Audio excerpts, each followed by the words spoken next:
Oh God, you're going to reveal yourself to me, God, you're going to speak.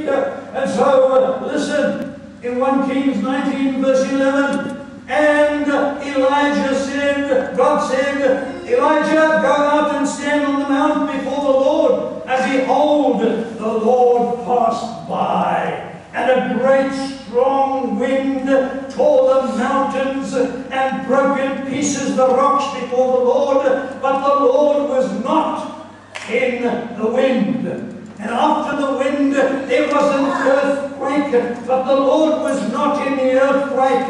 And after the earthquake there was a fire, but the Lord was not in the fire. And after the fire, after the wind, after the earthquake, after the fire, suddenly there is a low whisper.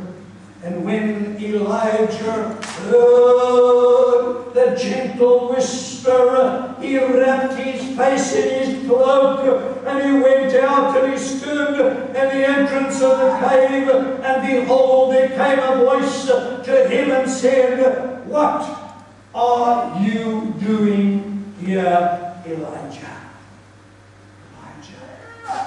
He thought, man, the wind, that's where God is in power. He's in the earthquake. He's in the fire. No, sometimes God speaks in a gentle, low whisper.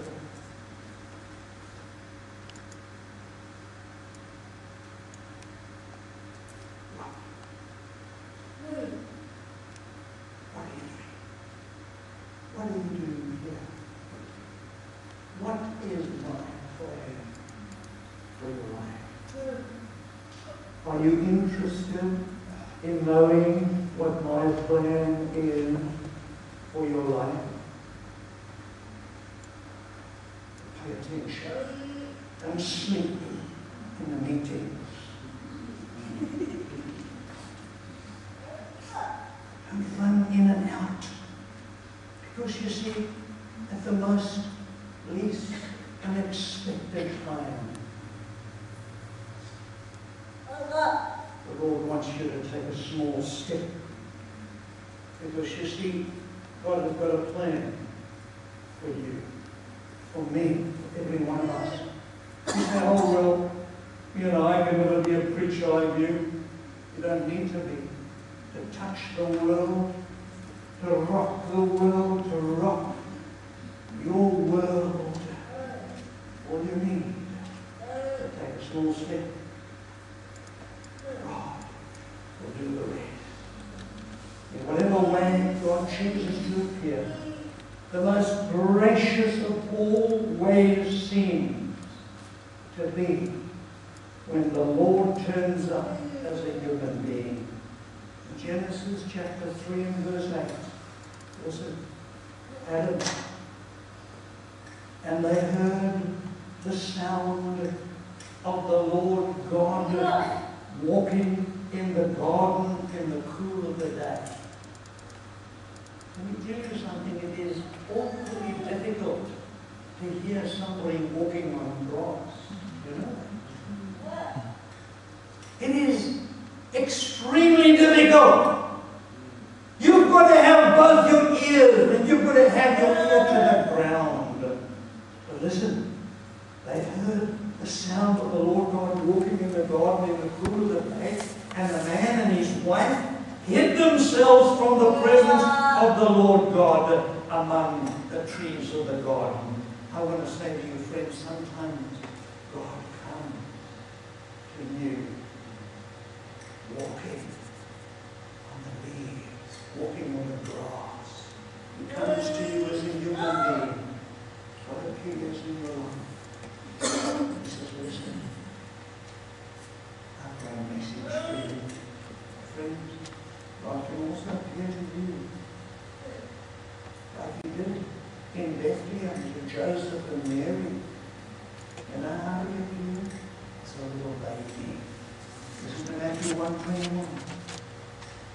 And Mary will bear a son, and you shall call his name Jesus, for he will save his people from their sins. Galatians 4 and verse 4. But when the fullness of time had come, God sent forth his Son, born of a woman, born under the law.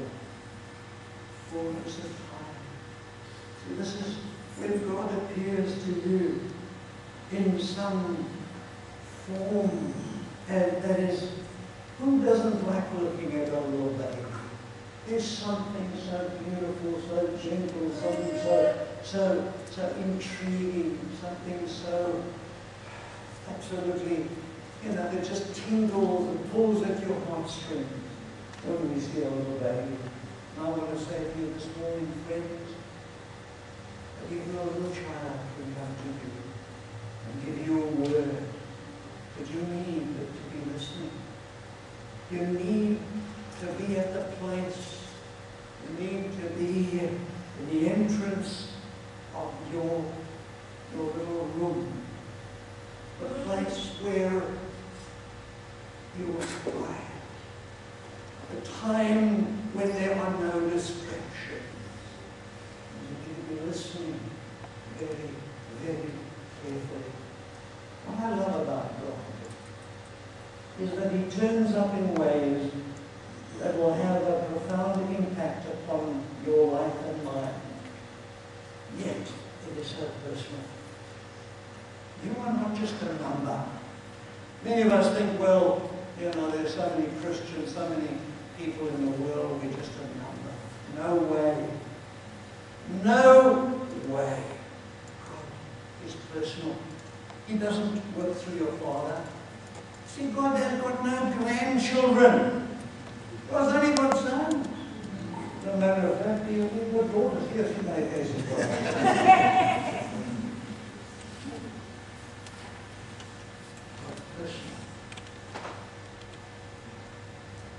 Okay. Listen. I want you to take a small step. Because that small step, like Neil Armstrong, the 20th of July, 1969, when he took that small step under the moon, it was a giant leap for mankind. When Abraham took that little step, when God said, Abraham, I've come to tell you that you are going to be a father. Listen, you could have turned around and said, you told me that 25 years ago. I was able to have children 25 years ago. Now you come and tell me I'm going to be a father, I'm dead. My wife is dead, man. We are living dead. This pastor still one day. You know what? He believed. He believed. God said, is anything too hard for the Lord?